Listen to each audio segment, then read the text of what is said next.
மாணவர்களே, ஒரு கடத்தியின் தடை மீது செல்வாக்கு செலுத்தும் காரணிகளை கற்க இருக்கின்றோம். அதற்கான பரிசோதனை அமைப்பு ஒன்றினை முகப்பு படத்தில் பார்த்து கொண்டிருக்கின்றோம். அதில் ஒவ்வொரு உலோகங்களாக நாங்கள் மாற்றும் போது ஆம்பியர் மானி வாசிப்பினை அறிவதன் மூலம் மின்னோட்டத்தின் கடத்துதிறனை அறிந்து கொள்ளக்கூடியதாக இருக்கும். இப்பலகை கற்பதன் மூலம் நீங்கள் ஒரு கடத்தியின் தடை தங்கியுள்ள காரணிகளை அறிவதற்கான செயற்பாடு, தடைத்திறன் ஆகிய விடயங்களை அறிந்திருப்பீர்கள். ஒரு கடத்தியின் தடை மீது செல்வாக்கு செலுத்தும் காரணிகள். ஒரு கடத்தியின் தடை பின்வரும் காரணிகளை சார்ந்துள்ளது. 1. கடத்தியின் குறுக்குவெட்டு பரப்பளவு. 2. கடத்தியின் நீளம். 3. கடத்தியாக்கப்பட்டுள்ள திரவியம். ஒரு கடத்தியின் தடை மீது செல்வாக்கு செலுத்தும் காரணிகளை அறியும் செயற்பாடு. தேவையானவை: ஒன்றிலிருந்தொன்று வேறுபட்ட குறுக்குவெட்டு பரப்புடைய 1 மீட்டர் நீளமான 3 நிக்ரோம் கம்பி துண்டுகள். ஒத்த குறுக்குவெட்டு பரப்புடைய நிக்ரோம் செம்பு இரும்பு கம்பிகள்.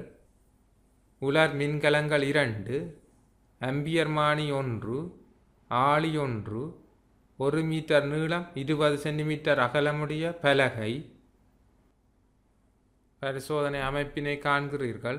ஒரு பலகையில் இவ்வாறு 7 கம்பிகள் வரிசையாக பொருத்தப்பட்டுள்ளன. ஒரு குறுக்கு கடத்தி கம்பி ஒன்றினால் அவை இணைக்கப்பட்டுள்ளன. அவற்றின் ஒரு முனை மின்கலத்தின் நேர்முனையுடன் இணைக்கப்பட்டுள்ளது. மின்கலத்தின் அடுத்த முனை ஆம்பியர் மானியுடனும் மின்குமுளுடனும் தொடராக இணைக்கப்பட்டுள்ளது. அந்த கடத்தி கம்பியானது X என்ற முடிவிடத்தில் முடிவடைகின்றது. X என்ற பகுதியை நாம் ஒவ்வொரு கம்பியிலும் தொடும் போது ஆம்பியர் மானியின் வாசிப்பை அளந்து குறிப்போம். வரிப்படத்தில் முதலாவதாக தடிப்பு கூடிய நிக்ரோம் கம்பி. 2. தடிப்பு முதலாவதை விட சற்று குறைந்த நிக்ரோம் கம்பி. 3. மெல்லிய நிக்ரோம் கம்பி. 4. மெல்லிய செப்பு கம்பி. 5. மெல்லிய இரும்பு கம்பி. 6, 7 நீளத்தில் சமனற்ற மெல்லிய இரும்பு கம்பிகள். 5, 6, 7 இரும்பு கம்பி பயன்படுத்தப்பட்டுள்ளது. 4வது செப்பு கம்பி பயன்படுத்தப்பட்டுள்ளது. 1, 2, 3 வெவ்வேறு தடிப்புடைய நிக்ரோம் கம்பிகள் பயன்படுத்தப்பட்டுள்ளன.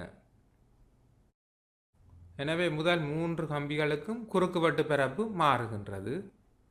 3, 4, 5 ஆகியவற்றில் பார்த்தீர்களானால் 3 நிக்ரோம் கம்பி, 4 அதே தடிப்புடைய மெல்லிய செப்பு கம்பி, 5 அதே தடிப்புடைய இரும்பு கம்பி. எனவே இங்கு கடத்தியாக்கப்பட்டுள்ள பதார்த்தம் மாறுகின்றது. நிக்ரோம், செம்பு, இரும்பு. 5, 6, 7 எடுத்தோமானால் இங்கு கடத்தியாக்கப்பட்டுள்ள பதார்த்தம் இரும்பு கம்பி. 5, 6, 7 இரும்பு கம்பிகள் தான் பயன்படுத்தப்பட்டுள்ளன. அவற்றின் குறுக்குவெட்டு பரப்பும் ஒரே அளவாகத்தான் உள்ளது. ஆனால் நீளம் வேறுபடுகின்றது. 5வது நீளம் கூடிய கம்பி, 6 அதனை விட நீளம் குறைந்தது, 7 அதனை விட நீளம் குறைந்த இரும்பு கம்பிகள். 4, 5, 6, 7 கம்பிகளின் குறுக்குவெட்டு பரப்புகள் சமனாக இருக்கின்றன. செய்முறை: ஒவ்வொரு கடத்தியினது முடிவிடத்தில் Xஐ வைத்து பாயும் ஓட்டத்தை குறித்து கொள்க. ஆளியை மூடி ஆம்பியர் மானி வாசிப்பினை பெறுக. இவ்வாறு கடத்தி கம்பியை 7 கம்பியினாலும் முடிவிடங்களில் தொடுவதன் மூலம் ஆம்பியர் மானி காட்டும் வாசிப்பினை அட்டவணை ஒன்றில் பதியுங்கள். முதலாவது கம்பியின் முடிவிடத்தை தொடும்போது ஆம்பியர் மானி வாசிப்பு 0.3 ஆம்பியரை காட்டியது. 2வது முடிவிடத்தை தொடும்போது 0.25, 3வது 0.2. எனவே இந்த 3 கம்பிகளையும் நான் நோக்கும் போது வெவ்வேறு தடிப்புள்ள ஒரே கம்பி, நிக்ரோம் கம்பி பயன்படுத்தப்பட்டுள்ளது. ஒரே நீளம், ஆனால் தடிப்பு மாறுகின்றது. எனவே தடிப்பு இங்கு குறைந்து கொண்டு வருகின்றது. அதன் போது பார்த்தோமானால் மின்னோட்டமும் குறைந்து கொண்டு வருகின்றது. எனவே தடிப்பு கூடிய, அதாவது குறுக்குவெட்டு பரப்பு கூடிய கம்பியினூடாக கூடிய மின்னோட்டம் செல்லுகின்றது. எனவே குறுக்குவெட்டு பரப்பு அதிகரிக்கும் போது தடை குறைகின்றது என நாம் இந்த விடயத்திலிருந்து அறிந்து கொள்ளக்கூடியதாக இருக்கும். 4வது 0.5 ஆம்பியர் வாசிப்பினை காட்டுகின்றது. 4வதாக பயன்படுத்தப்பட்ட கம்பி செப்பு கம்பி. எனவே நிக்ரோம் கம்பியை விட செப்பின் மின் கடத்துதிறன் அதிகம். எனவே அது 0.5 ஆம்பியரை காட்டுகின்றது. நிக்ரோம் கம்பியும் செப்பு கம்பியும் சம நீளமாக காணப்படுகின்றது. எனினும் செப்பு கம்பியின் கடத்தும் மின்னோட்டத்தின் அளவு அதிகமாக இருக்கின்றது. ஆகவே கடத்தி ஆக்கப்பட்டுள்ள பதார்த்தத்திலும் தங்கி இருக்கின்றது. 5 0.35 ஆம்பியரை காட்டுகின்றது. 5 மெல்லிய இரும்பு கம்பி பயன்படுத்தப்பட்டுள்ளது. 6 0.38 ஆம்பியரை காட்டுகின்றது. 7 0.40 ஆம்பியரை காட்டுகின்றது.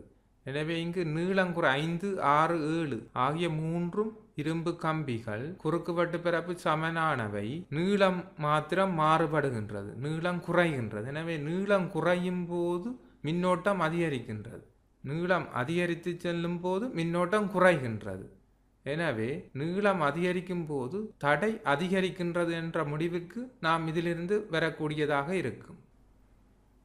முடிவு: இச்செயற்பாட்டிலிருந்து ஒவ்வொரு சந்தர்ப்பத்திலும் சுற்றினூடாக பாயும் ஓட்டங்கள் ஒன்றிலிருந்து ஒன்று வேறுபடுகின்றன. ஒவ்வொரு சந்தர்ப்பத்திலும் பயன்படுத்திய கடத்திகளின் தடைகள் வேறுபடுகின்றமையே இதற்கு காரணமாகும். எனவே இச்செயற்பாட்டிலிருந்து கடத்திகளின் தடையில் செல்வாக்கு செலுத்தும் 3 பிரதான காரணிகளை குறிப்பிடலாம். 1 கடத்தியின் குறுக்குவெட்டு பரப்பு, 2 கடத்தியின் நீளம், 3 கடத்தியாக்கப்பட்டுள்ள திரவியம். குறுக்குவெட்டு பரப்பு அதிகரிக்கும் போது தடை குறைகின்றது, நீளம் அதிகரிக்க தடை கூடுகின்றது, திரவியத்தின் தன்மைக்கேற்ப தடை மாறுகின்றது. தடை திறன்: சம நீளமும் சம குறுக்குவெட்டு பரப்பளவும் உள்ள வேறுபட்ட உலோகங்களாலான இரு கம்பிகளுக்கு ஒரே அழுத்த வித்தியாசத்தினை பிரயோகித்தாலும் இரு கடத்திகளினூடாக பாயும் ஓட்டங்கள் சமனற்றவை. இது அவ்விரு உலோகங்களின் தடைத்திறன் எனப்படும். கடத்தியாக்கப்பட்டுள்ள திரவியத்தின் தற்றடை S ஆகும். இதில் S என்பதற்கு பதிலாக ρ என்ற எழுத்தும் பயன்படுத்தப்படலாம். இது ஒரு கடத்திக்கு மாறிலி ஆகும். R = SL/A அல்லது R = ρL/A. தடை சமன் தற்றடை தர நீளம் அதன் கீழ் குறுக்குவெட்டு பரப்பு. அலகு: தற்றடையின் அலகை நோக்குவமாயின் தற்றடை சமன் தடை தர குறுக்குவெட்டு பரப்பின் கீழ் நீளம். எனவே தடையின் அலகு ஓம், குறுக்குவெட்டு பரப்பு மீட்டர் வர்க்கம், அதன் கீழ் மீட்டர். ஆகவே ஓமீட்டர் என அலகு காணப்படுகின்றது. பொழிப்பு: கடத்திகளின் தடையில் செல்வாக்கு செலுத்தும் காரணிகள்: 1 கடத்தியின் குறுக்குவெட்டு பரப்பு, 2 கடத்தியின் நீளம், 3 கடத்தியாக்கப்பட்டுள்ள திரவியம். கடத்தியின் குறுக்குவெட்டு பரப்பளவு அதிகரிக்கும் போது தடை குறைவடையும். கடத்தியின் நீளம் அதிகரிக்கும் போது தடை அதிகரிக்கும். சம நீளமும் சம குறுக்குவெட்டு பரப்பும் உடைய கடத்திகளில் சம அழுத்தத்தினை பிரயோகித்தாலும் அவற்றினூடாக பாயும் மின்னோட்டம் வேறுபடுகின்றது. இது அக்கடத்திகளின் தடைத்திறன் வேறுபடுகின்றமையால் ஆகும்.